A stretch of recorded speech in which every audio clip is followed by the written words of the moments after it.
E é com muita satisfação que a gente recebe hoje o senador da República pelo estado do Piauí, presidente nacional do Progressistas.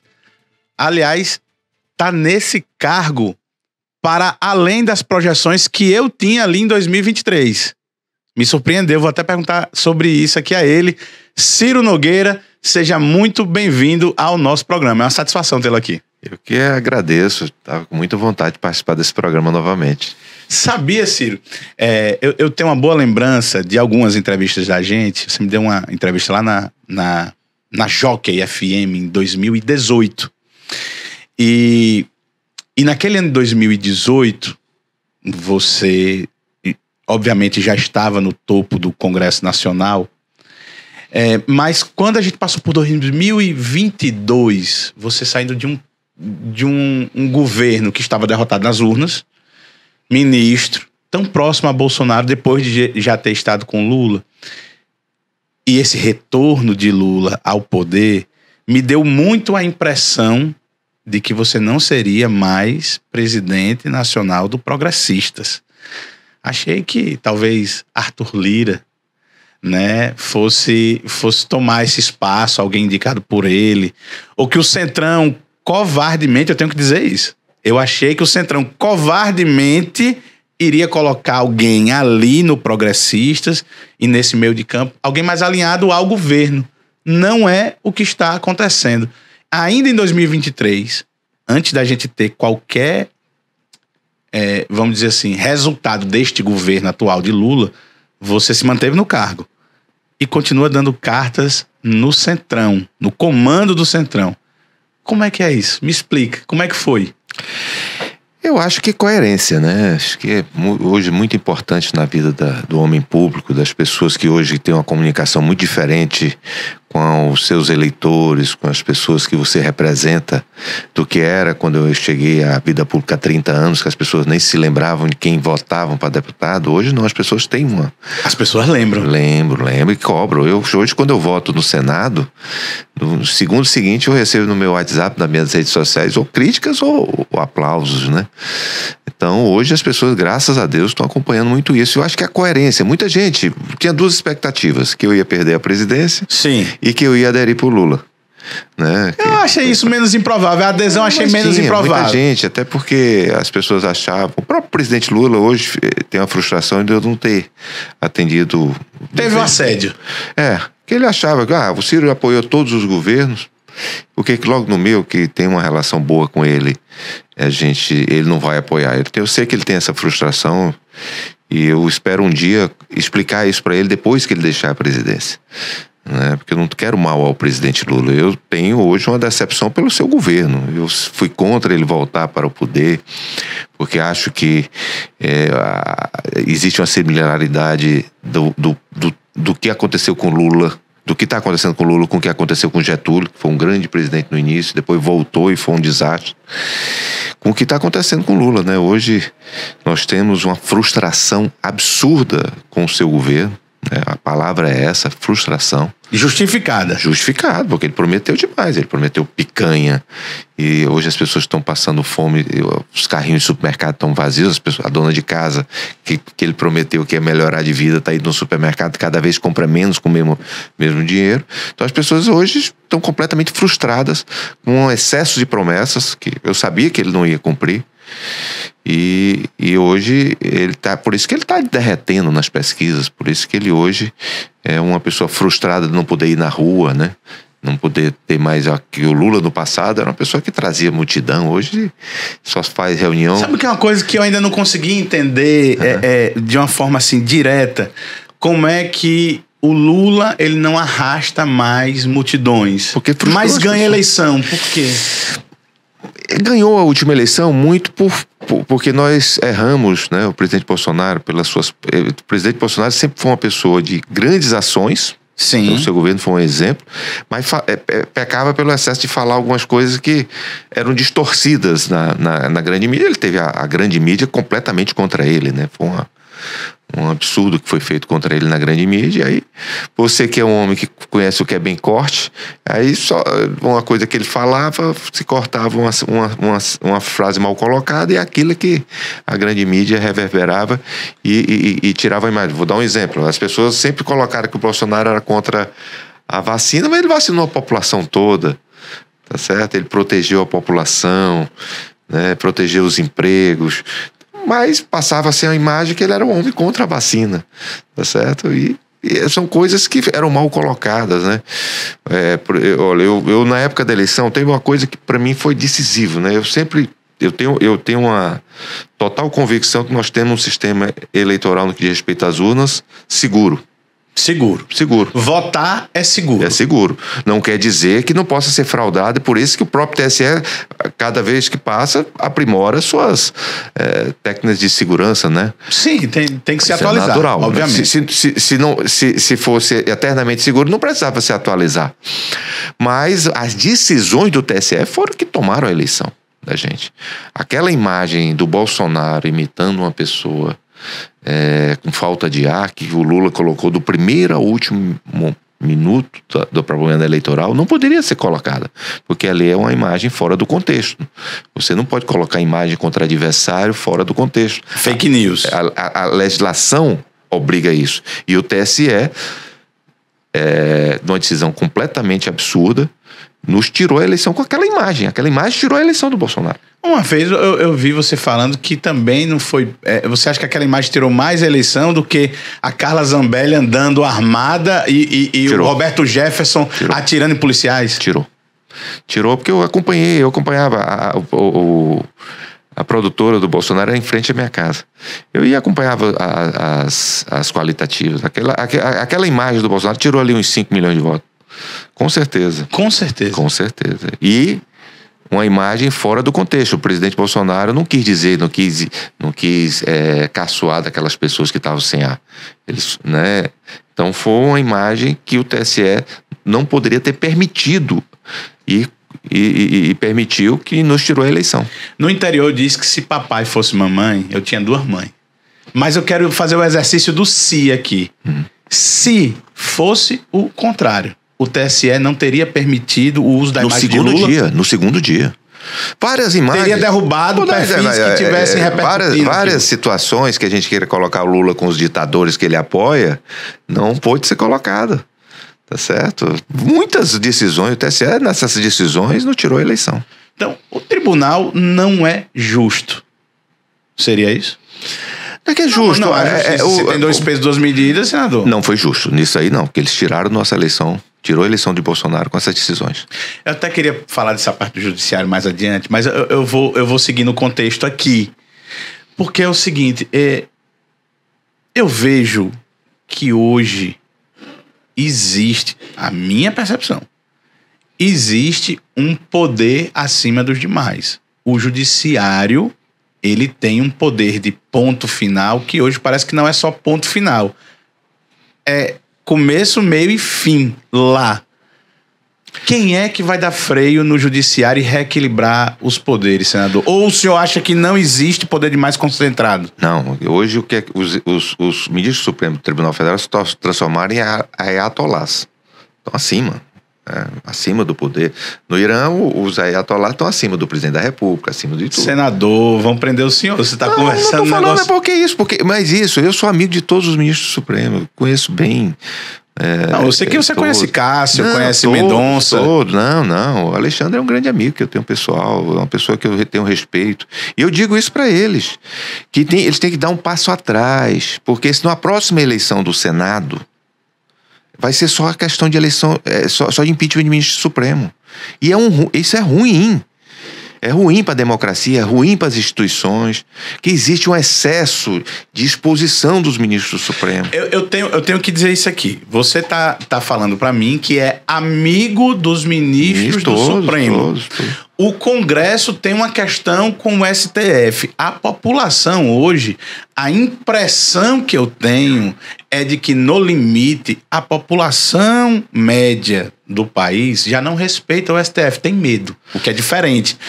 O senhor acha que essa eleição de senador, ela vai ter um pedaço dessa eleição que é não anti-Lula, não anti-governo, não lado do Senado, é anti-STF. Do Senado, com certeza. Ninguém vai se eleger senador fora do Nordeste, que não tem tanta influência, mas começou muito a ter, sem dizer que vai decretar impeachment de ministro. Isso é ruim para a democracia, é ruim para as instituições, é ruim para o senador ser eleito só com essa tese. Mas é o que vai acontecer, porque a tese é essa. O presidente da República outro dia foi dizer, olha, nós temos que ter candidato a Senado para proteger o Supremo. Você viu o Lula falar uma bobagem daquela. Eu fiquei preocupado quando o ministro do Supremo vai para fora do Brasil, num evento pago por emissoras de televisão, para falar sobre regulamentação ou regulação de plataformas de redes sociais. Isso me preocupa, porque parece que não se é mais judiciário, é alguma coisa que não tem nome, mas está acima da democracia. Mas porque as pessoas se acostumaram agora com o ministro do Supremo de falar fora dos autos, dar opinião sobre tudo. Isso é ruim. É ruim. Você nem conhece os ministros da Suprema Corte dos Estados Unidos. Você não conhece nem o voto deles. Você só imagina porque não, deve ter sido assim porque esse foi indicado pelos republicanos e esse foi indicado pelos democratas. Aí você imagina que o voto foi dessa forma. Mas você não conhece nem o voto. Então, são situações que eu acho que tem que se dar um passo atrás. E eu espero que isso aconteça ainda esse ano. Porque existe um excesso de expansão. Olha, esse julgamento do Bolsonaro como se fosse a coisa mais importante para o Brasil. Um Brasil que hoje está completamente dominado por facções criminosas, que as pessoas não podem sair na rua. É o maior problema da sociedade hoje, e quem diz isso não sou eu, são as pesquisas, que já é a segurança. E nós preocupados todo dia era a mídia, a Globo falando de 8 de janeiro, esse julgamento que não acaba, o inquérito que não encerra.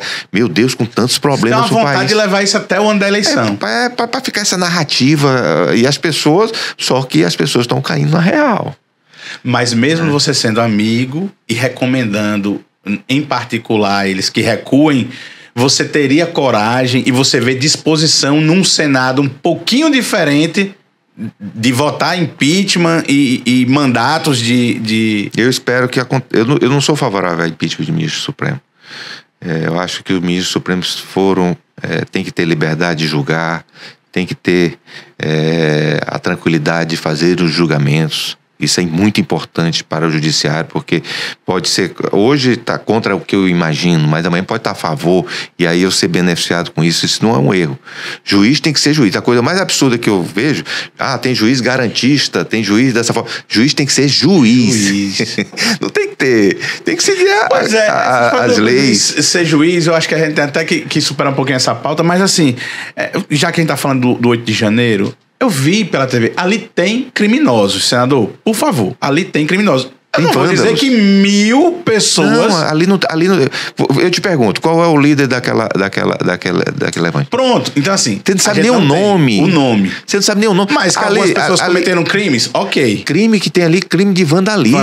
Não, e eu não defendo que as pessoas sejam anistiadas por disciplina. Ela tem que pagar por esse crime de vandalismo. Mas a dose desse remédio é um veneno. Imaginar que uma moça vai numa estátua com um batom e pega 14 anos de cadeia... Pelo amor de Deus, gente. E o próprio Supremo sabe investigar, que errou. julgar. Só o próprio Supremo errou. Onde é que já se viu alguém ser condenado a 14 anos e estar em casa? Como ela está agora? Porque viu que exagerou na dose e tiveram que corrigir. Vão ter que corrigir. Essa pessoa tem que estar em casa. Ali não tem uma pessoa que... Acho que não tem uma pessoa que seja reincidente, que tenha ficha corrida. Você não sabe nem o nome daqueles coitados. Aqueles são inocentes úteis que foram induzidos a invadir ali e por irresponsabilidade das forças policiais que não o impediram. Que olha, eu com 100 homens ali batendo com aqueles cacetetes ali, aquele pessoal não tinha avançado. Não tinha avançado. Ali não tem... Sumiram as imagens de dentro do Ministério da Justiça. A Força de Segurança não agiram. Não, tem muita coisa mal explicada. E fica essa narrativa que tem feito muito bem aos defensores da democracia para que encobrir, ser uma cortina de fumaça dos problemas do país. Ciro, problemas do país. Por que que Lula não consegue resolver os problemas do país? O Congresso está jogando contra. Você hoje não é alinhado com o governo. Vocês estão puxando o tapete do presidente Lula? O problema desse governo é o próprio presidente. O presidente não tem mais vontade de enfrentar os problemas do país. O problema passa mais tempo viajando pelo mundo com a esposa. É um homem que 6 horas da tarde vai para casa e não vai mais discutir os problemas do país. É um homem sem vontade, é um homem ultrapassado, é um homem que não tem celular. É uma pessoa completamente alienada. O Lula não tem celular? Não tem celular, não. Se você quiser ligar para ele, ou qualquer pessoa ligar para ele, tem que ligar para a Janja ou para o Marcola, que é o secretário dele. Ele não tem celular. Então imagine uma pessoa nos dias de hoje, quem é a pessoa que você conhece no mundo que não tem um celular. Que não vai... E a pessoa, qual é o maior problema? A pessoa que não tem celular, ela... Fica à mercê... Ela fica à mercê do que te mostram. Né? Ela não tem a iniciativa dela procurar alguma coisa. Meu Deus. Pois é o Lula de hoje. A gente tem um presidente analógico. Completa. Quem disse isso não foi eu. Foi a primeira dama. Você não viu ela outro dia? Até coloquei na minha rede social. Rapaz, sabe que eu não acompanho as coisas que ela diz? Não, ela colocou e disse, você sabe que nós temos um presidente analógico. Aí foi. Olha aí. Pô, pelo amor de Deus. Eu e ela falando a mesma coisa. Que coisa. Mas Lula foi em 2022 a linha de frente de muitas campanhas de governo. Uhum. Você acha que, inclusive aqui no Nordeste, quem não estiver o governador alinhado com Lula vai ter problema? Querido, vai ser o contrário. Vê se o Rafael vai usar menino do Lula no próximo ano. Vê se ele ainda vai continuar usando o menino do Lula. Duvido. Só se ele for candidato a presidente. Não vai. Será? Nada. Não vai usar, porque o Lula hoje derreteu. As pessoas, quando eu te falo que hoje o que simboliza esse governo é a frustração, não é porque eu tô achando, eu vejo nas pesquisas. Estão frustrados, eu vejo as qualitativas. As pessoas você acha que Lula vai ser candidato, você acha? Se o Tarcísio for candidato, ele não disputa com o Tarcísio. Isso aí eu não tenho dúvida. Aí o Tarcísio ganha a eleição no Piauí, ganha nos 27 estados da federação. Se for um da família Bolsonaro, por conta da rejeição, que é muito grande ainda, né, que eles têm o nome Bolsonaro, apesar de ser o maior líder hoje do país, mas tem a rejeição, ele pode ainda ter coragem de disputar. Mas vai depender muito do Lula daqui a 3, 4 meses. A grande parte das pessoas do PT já jogaram a toalha. Eu converso com as pessoas do PT. Sim. Mas vamos ver o que é que vai acontecer. Eu não vejo. Você acha que ainda tem um ponto de retorno, de retomada, de aprovação do governo dele? Não vejo, porque o Lula não tem mais capacidade de se reinventar. A comunicação dele é uma comunicação, fala bobagem. Hoje, nós estamos na época do corte. O Lula fala 40 minutos hoje num discurso. 10 segundos ele fala uma bobagem e é o que viraliza. É o que viraliza e acaba com o discurso dele. Então, é uma situação difícil, né? Mas você não tem medo de acabar essa entrevista bem aqui e você receber um telefone ou ver numa rede social, um Twitter, uma mensagem no X de alguém lhe criticando por dizer que Tarcísio seria imbatível e alguém ligado a Bolsonaro teria problemas? Não, meu candidato é o Bolsonaro.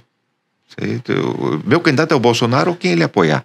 Não, mas a justiça não vai deixar Bolsonaro ser candidato. Mas eu estou falando aqui que a justiça que nós temos hoje, eleitoralmente, sim, o Tarcísio é mais forte. Certo. Por conta da rejeição, porque ele tem metade da rejeição do Lula e essa é uma eleição de rejeição. Então, ele é mais forte hoje. Tá certo? Agora, se o Lula continuar caindo muito, qualquer candidato que o Bolsonaro apoiar vai ganhar. Tá certo? Então, é uma situação que a gente não tem ainda como definir quem vai ser o candidato do Bolsonaro. Eu quero dizer que o meu candidato é quem ou vai ser ele ou quem ele apoiar. Vamos lá. A gente tá falando aqui da força de Lula no Nordeste. Você tá me dizendo que Lula já não é o Lula de antigamente. É por isso que você consegue juntar tanto prefeito aqui no Piauí. Aliás, eu quero dizer uma coisa. Você tem 2 perfis em redes sociais. Uhum. O perfil Ciro Nogueira, senador da República, onde estão as fotos e vídeos da sua atuação em Brasília. E tem o Ciro Nogueira no Piauí, que é onde estão lá as suas imagens das suas andanças aqui no estado. Ontem, Aliás, nesses últimos dias, você esteve na fazenda de um deputado do PT. Fábio Xavier, deputado estadual do PT. E ele anunciou apoio a você, o grupo dele anunciou apoio a você. Você tem confiança nesse apoio de gente do PT? Tenho muitos amigos no PT, pessoas que eu considero de bem de palavra. O Fábio é uma pessoa que já vota em mim. Eu vou pedir até uma produção, põe aqui, produção, na tela, algumas imagens aqui. Se tem uma coisa que caracterizou a vida do Fábio a vida inteira, foi ser um homem de palavra, de posição. Isso aí, não tenha dúvida. Vocês vão ver na próxima eleição se ele vai estar ao meu lado ou não. Me diz o seguinte, porque assim, eu vou voltar aqui, enquanto a produção arruma as imagens pra gente, eu vou voltar aqui ao ano de 2018 de novo. Eu me lembro de a gente eu tava lá e vi, num churrasco, numa fazenda do Robert Rios, no final de 2017. Uhum. E muita gente naquele churrasco, eu vou atrás dessas imagens, tinha expectativa de que você, de um lado, e o Wilson Martins, do outro, pela oposição, fossem os senadores eleitos da eleição que vinha no ano seguinte. Em algum momento de 2018, você e o Wellington Dias tiram o Marcelo do bolso, botam no santinho, e Marcelo Castro, atual senador da República, esse mandato dele é fruto disso, foi eleito na campanha mais rápida, no tiro mais rápido que teve, numa eleição de senador do estado do Piauí que eu já vi, que eu tenho a notícia. Não sei se alguém foi eleito dessa maneira em outra oportunidade. Você não tem medo de ser, de repente, o Wilson Martins dessa eleição de 2026? O governo fechar uma chapa forte o suficiente para lhe deixar do lado de fora da eleição? Os prefeitos lhe abandonarem porque o governador vai puxar e dizer assim, lá no Ciro não. Não. Você vai votar na chapinha aqui todinha no santinho do governo. Se eu não tivesse uma história de trabalho nesses municípios, se eu não tivesse recursos, se eu não tivesse trabalho e uma parceria com esses prefeitos, eu me preocuparia. Se eu tivesse comprado o voto desses prefeitos, eu me preocuparia. Mas é muito difícil chegar num município, né, que eu inaugure obras, que eu esteja ao lado dele levando muito mais. A maioria desse município eu levo mais do que o próprio governador. Eles me abandonarem e vão explicar o que para a população? Que vão apoiar um candidato que nunca apoiou nada, que nunca fez lá nada na cidade, que nunca ajudou a sua gestão. É difícil. O Marcelo é grato a você? Marcelo? Olha, eu vou dizer porque o Marcelo foi eleito por conta do meu apoio do Hélio. Obviamente, ele não pode negar isso. Ele fez uma escolha. Eu tive que respeitar. Ele escolheu não ficar comigo, ficou com o Wellington, né? Fez uma escolha para ele. E a gente tem que respeitar, né? Eu não tinha esse compromisso com ele quando eu apoiei ele, dele ficar do meu lado. Tá certo? Triste eu fiquei, não vou negar, mas só uma escolha que ele fez, nós temos que respeitar. Me diz o seguinte, Ciro Nogueira, ano que vem, o seu time deve ter um candidato a governador. Uhum. Você falou aí que tem gente do PT que lhe apoia. Vamos dizer aqui, fazer esse exercício do si mais uma vez e dizer que a candidata ao governo pelo seu time seja Margarete Coelho. Você acha que hoje tem condição de você sentar numa mesa e pedir o voto de Wellington Dias e o apoio dele para Margarete? Você acha que ele votaria mais em Margarete ou em Rafael Fonteles? Olha, ele tem mais motivo para votar em quem? Eu conheço bem os políticos do Piauí, um dos que eu mais conheço é o Wellington. Hoje o Wellington deve estar muito frustrado com o Rafael, né? É um Por quê? sentimento de ingratidão do Rafael, que eu conheço o Wellington, né? Pelos secretários que estão aí, que o Wellington, qual é o secretário do Wellington? Ligado ao Wellington nesse governo. A Regina Souza não é ligada a ele? A importância da Regina. Estou falando de secretários mesmo, com importância, com voz ativa no governo. O Wellington não tem ninguém. Mas isso é uma situação que cabe a eles, né? E vamos ver como vai ser a composição da chapa deles lá, quem vai ser o vice, que eu acho que vai ser o grande tema aí. Vai ter confusão, na sua visão? Eu não tenho nem dúvida, não. A oposição está de braços abertos para alguém que vai vir do governo? Você tem essa... Porque assim, você já deve ter uma leitura prévia do que está na frente. Eu não acho que qualquer um de nós, jornalistas, que comenta política, está olhando para o ano que vem melhor do que vocês, políticos de alto desempenho. Você é um dos poucos políticos de alto desempenho que a gente tem no Estado. Você, o Wellington Dias, acredito que o próprio Rafael, alto desempenho. Marcelo Castro. Vocês olham o que a gente não vê. O que é que eu não tô vendo que você já viu e tá esperando para 2026? Olha, nós tivemos uma eleição que o Rafael saiu muito bem da eleição. Se tivesse mais uma semana, o Rafael aumentava a diferença pro Silvio e o Wellington perderia a eleição. Perdia pro Joel. Pro Joel, né? Tá. Então, ele saiu muito bem. Eu, nos 2 primeiros anos, não fiz tanta oposição ao Rafael, esperando o que ia acontecer no seu governo, até porque eu achava que era um jovem, um cara que poderia fazer algo diferente, e que infelizmente não fez. E fomos para a eleição municipal. A eleição municipal, haja dúvida que a oposição teve uma vitória significativa, né? Em Parnaíba, Teresina, Floriano, perdemos em Picos, mas perdemos por pouco, nas grandes cidades. Sim. Tá certo? Do estado do Piauí. Mostrou que o Rafael não era invencível. Já foi uma sinalização. O que eu acho que vai acontecer nessa próxima eleição de 2026? De 26.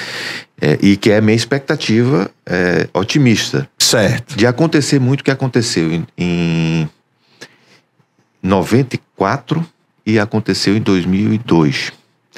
Em que os políticos ficaram de um lado, a grande maioria. E o povo ficou do outro. O povo ficou do outro. Mas isso depende do sentimento. Por que eu acho que vai acontecer nessa próxima eleição e tem esse é o grande desafio? Certo. O Rafael não tem identidade popular, como o Wellington tinha. Rafael é uma pessoa admirada, é uma pessoa, mas ele é um bem-nascido, né? Aliás, eu acho que eu vi uma entrevista sua em que você disse mais ou menos a mesma coisa sobre você. Não, exatamente, parecido. O perfil dele é parecido com o meu. Então, eu acho que ele vai chegar na próxima eleição e vai ter que se confrontar com a verdade. Em 2020. O que ele fez no Piauí? O que ele prometeu? Você não acha que a gente está tendo uma mudança da percepção de como o governo trabalha? Uma modernização da gestão? Você não acha que ele é um governador hoje melhor do que o Wellington Dias foi? Ser pior do que o Wellington é difícil. Mas é difícil. Mas o que ele realizou? O que o Rafael prometeu, gente? Que as pessoas iam melhorar de vida também, que ia trazer grandes empresas, o hidrogênio verde, que ia mudar a realidade da região de Parnaíba, o que nós íamos escoar de produção através do Porto de Luiz Correia. Ainda tem 1 ano e meio de governo. Me diz qual é uma obra que esteja em execução aqui, que começou no governo dele e está terminando no governo dele? Me diga uma. Só uma, eu só quero uma. Agora um governador que não tem uma grande obra. E o governador que recebeu e que levou aqui, como representante do Lula, a maior votação do país proporcional, não foi capaz de trazer uma grande obra para o Estado, que ele entregue para a população do seu mandato. Eu não estou até vendo ele chegando lá no debate da... Não, o Porto é porque foi uma etapa. Mas governador, quando é que vai parar um navio aí para transportar alguma coisa? Cadê o hidrogênio? Você não acredita que esse ano ou no próximo ano a gente vai ter navio aí transportando qualquer coisa que seja minério de ferro, gado, qualquer coisa? Volta pro microfone, senão a população não lhe escuta. Você vai comigo no Palácio Karnak que eu vou pedir desculpa a ele. Se parar um cargueiro ali até o próximo ano, até a eleição, eu vou com você lá pedir desculpa. Exclusivo.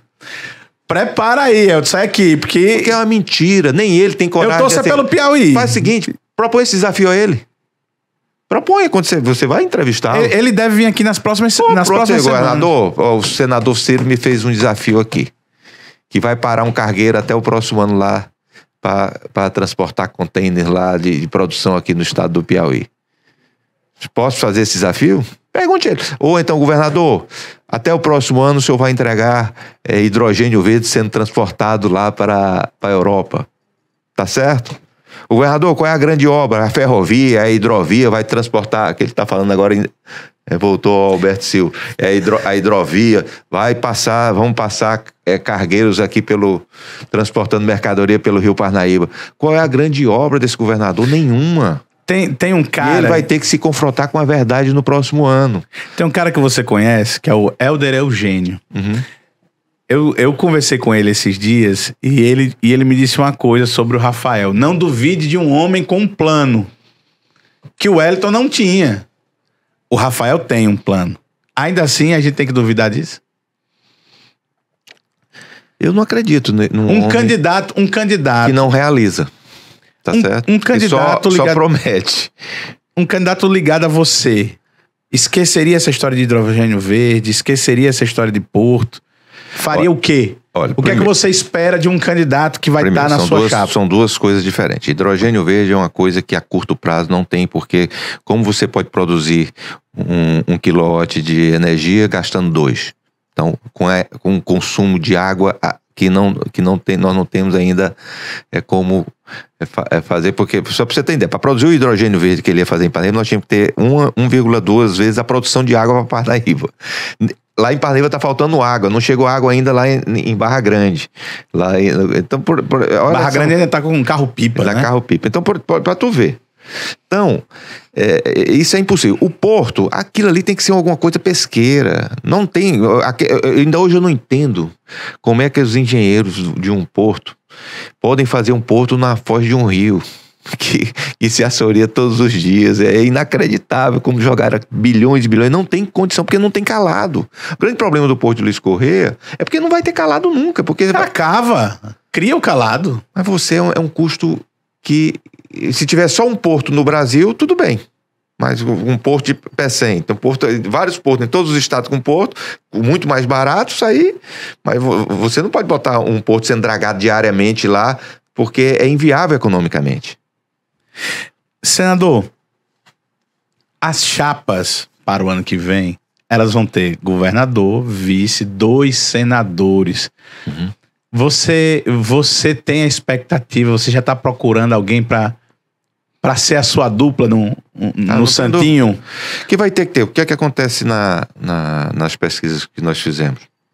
Por mais que a gente focasse nas eleições, que a eleição viável mesmo é a minha para o Senado, quando você coloca, eu disparo no primeiro voto, tem o dobro do voto do Marcelo e quase 3 vezes o do Júlio no primeiro voto. Certo. Mas aí a pessoa já votou em mim e vai ter que votar em outra. Aí estava indo meus votos pro Marcelo e pro Júlio. E aí eles encostavam. Sim. Quando eu coloquei 2 candidatos, um que foi o Daniel do Bolsonaro, né, com o nome Bolsonaro, ou então com o Joel já passou o Júlio, ficou em terceiro, e o Daniel saiu uma coisa que foi impressionante, com 17%. Então, e eu me distanciei do restante porque o meu voto foi para os 2. Então, nós vamos ter que ter um outro candidato, estamos avaliando, que pode ser o próprio Joel, ou então um candidato com perfil bolsonarista. Você acha que dessa vez as pessoas aqui no Piauí estão preparadas para apertar lá na urna um candidato que seja ligado absolutamente a Bolsonaro? Não tem dúvida. Hoje eu vi as pesquisas aqui, é impressionante o crescimento do Bolsonaro no Nordeste. Tem uma rejeição alta ainda. Mas, por exemplo, o Rio Grande do Norte ele já está na frente, tá certo? Alagoas já está na frente. Aqui no Piauí, pra você ter ideia, a aprovação do Lula entre os homens já está empate. Tá certo? Na região de Parnaíba, Bolsonaro e Lula já estão em empate. São coisas impressionantes. O Lula ganha bem aqui no Piauí entre as mulheres. Ele está em torno de 16% ainda de aprovação acima nas mulheres, mas os homens já está em empate. A aprovação e desaprovação. Então o Lula derreteu no Nordeste. Então uma coisa que vai ser muito importante na próxima eleição, Marco, é que nós vamos escolher realmente quem é melhor para o Piauí. Isso vai ser importante. Não vai ser o menino do Lula, o fulano do Lula, ou isso ou aquilo, pessoas de externo que depois... a gente vai ter uma eleição mais racional, racional, para ver quem é o melhor. É menos emocional. Quem tem o melhor projeto. Por isso que eu disse para Margarete, faça um projeto que possa mostrar para as pessoas como elas vão melhorar de vida, como nós vamos trazer empresa para esse estado, como nós vamos progredir. Não adianta também só apontar os erros do governo, não. Porque isso a gente já sabe. As pessoas não querem também que apontem só os erros, não. Vamos ver qual é. Tá, tudo bem. Os erros são esses, mas o acerto é dessa forma. Qual é a alternativa, né? Exatamente. Esse vai ser o nosso desafio. O seu partido, ele se juntou à União Brasil, que é o partido de Silvio Mendes, o prefeito de Teresina. Mas, nacionalmente, o União Brasil tem espaços nesse governo. As pessoas vão saber separar isso. Não, o progressista tem também. Sim. Então, vai ter que saber. Eu sou contra. O que é que vai acontecer? Você é contra, mas não tira o pessoal de lá. O que é que acontece? Eu não sou também o dono. Né? O que é que vai acontecer que eu propus na formação? Nós vamos fazer agora, que ainda não está sacramentada a federação, porque nós temos que aprovar nas convenções. Nós estamos Certo. fazendo o estatuto, e nós demoramos uns 2, 3 meses. Logo depois, nós vamos reunir os partidos para entregar os cargos. Não podemos mais continuar dessa forma. Então, Com assim, esse tipo de haverá questionamento. vagas no governo. Ah, vai sobrar. Haverá vaga. Vai sobrar. É sério. Vai sobrar. Eu escuto nos bastidores que até aquele Ministério das Comunicações que foi oferecido a um deputado do União Brasil já foi oferecido a outras pessoas que não quiseram vir a público, mas que também dispensaram a participação. Tá desse naipe, tá desse nível, Ciro? Difícil. Se houver mesmo essa composição, vou dar um exemplo aqui, a loucura que vai acontecer nesse governo. É uma coisa boa, só vou dizer aqui para você, depois você me cobre. Eu vou Se cobrar. o Tarcísio for candidato, o MDB e o PSD vão com ele. Olha quantos ministérios vão sobrar. Você tem certeza que MDB, eu não sei se um carrapato suga tanto sangue de alguém feito o MDB suga de um governo. Ele tem condição de sair, ele sairia de um governo para apoiar Tarcísio. 100%. Cobra isso de mim. Já vendo o outro governo, né? Mas aí a gente ia ter um problema aqui no Piauí para o governo, porque a base do atual governo é MDB e PSD. Aí o problema não é meu, aí isso é um problema que eu vou adorar assistir. Aí, de repente, a sua parceria na chapa de Senado vai ser um desses dois partidos. Você receberia bem? Não, acho difícil, porque o Marcelo tem uma identificação hoje muito próxima ao governador e acho difícil ele sair. E até porque eu acho que o MDB, eu estou falando nacionalmente. Certo. Né, vão apoiar, acho que vão ter que liberar os estados para, como é o caso aqui do Piauí. Mas estou falando é que o MDB nacional, se o Tarcísio for presidente, Sim. o presidente do MDB é o Baleia.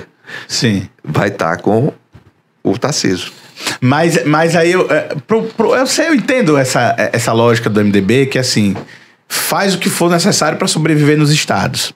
Eu entendo isso. Mas seria muito difícil para o Marcelo segurar a onda de uma campanha desse jeito, estando contra a posição do Partido Nacional. Ou não? Acho que não. E se de repente o tal do Kassab, do PSD, chegasse aí, Ciro, vamos fazer o seguinte, lá no seu estado, vamos botar alguém meu para ser candidato a governo? Aí eu tiro 65 prefeitos do lado do governo e trago para essa base. Ou você acha que essa lógica também não funciona para a eleição? É difícil também, porque já que o candidato que teria que falar, até eu vi muito falado aí que, né, alguns meios de comunicação, que seria o Jorgiano candidato a governador. O Jorgiano é um jovem de valor, um dos deputados mais trabalhadores que eu conheço, mas é muito agarrado em governo, é muito difícil o Jorgiano largar governo. Mas se largasse, você acha que o partido fazendo um apelo nacional, meu filho, saia daí, traga os seus prefeitos para o outro lado, o partido nacionalmente vai bancar. Você estaria de braços abertos, ou não? Não, você teria ressalvas? Lógico, não, de jeito nenhum. Até para o Marcelo, eu quisesse vir para o nosso lado, ou o Jorgiano, ou o Júlio César, para mim não seria maravilhoso. Não vamos rejeitar aliados, não. Tô falando que é muito difícil, né? E muitas vezes você... quando fala isso, é para valorizar o cara, e o cara vai chegar lá pro Rafael, ó, Tá. me dá mais uma secretaria e eu vou pro Ciro. Então isso aí eu não vou cair nessa armadilha, não. Ciro, a gente tá chegando aqui ao finalzinho da nossa entrevista, e obviamente eu tenho que reiterar aqui que é uma satisfação muito grande recebê-lo num tempo em que eu sei que você é necessário, não apenas no Piauí, você é uma figura nacional e com o porte que você tem hoje, obviamente vários compromissos estão sendo um pouquinho adiados porque você veio aqui prestigiar o Política Dinâmica. Eu tenho que lhe agradecer a isso. Ao final dessa entrevista, eu quero deixar aqui um tempo para que você fale com a nossa audiência sobre o que você considera que é mais importante que as pessoas comecem a perceber sobre a vida delas e a política. Porque os recados que são dados só na véspera da eleição, eles parecem muito oportunistas e fracos de percepção. O que é que hoje alguém que não está na polarização, mas não sabe também para onde vai, o que é que essa pessoa tem que começar a pensar sobre a vida dela para decidir o ano que vem? Que ela faça uma grande escolha, que ela acompanhe a vida dos seus escolhidos. Porque nós estamos num estado há 30 anos com os mesmos problemas. Com os mesmos problemas. Você imaginar que nos dias de hoje, Marcos, ainda tem pessoas passando sede no Piauí. Isso me revolta, me frustra. E eu não estou jogando culpa só no governo, não. Se eu tivesse governo, eu estaria fazendo algo muito diferente disso aí. Mas tem culpado.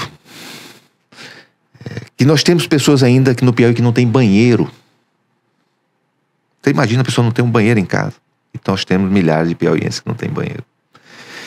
Que tem pessoas que tem que sair de Santa Filomena para vir se tratar em Teresina.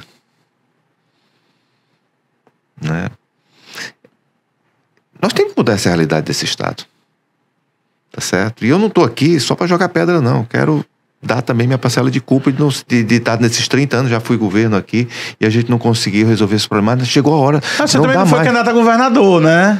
Mas chegou a hora Você acha que poderia ter sido? Você se omitiu em não ser candidato a governador em alguma eleição?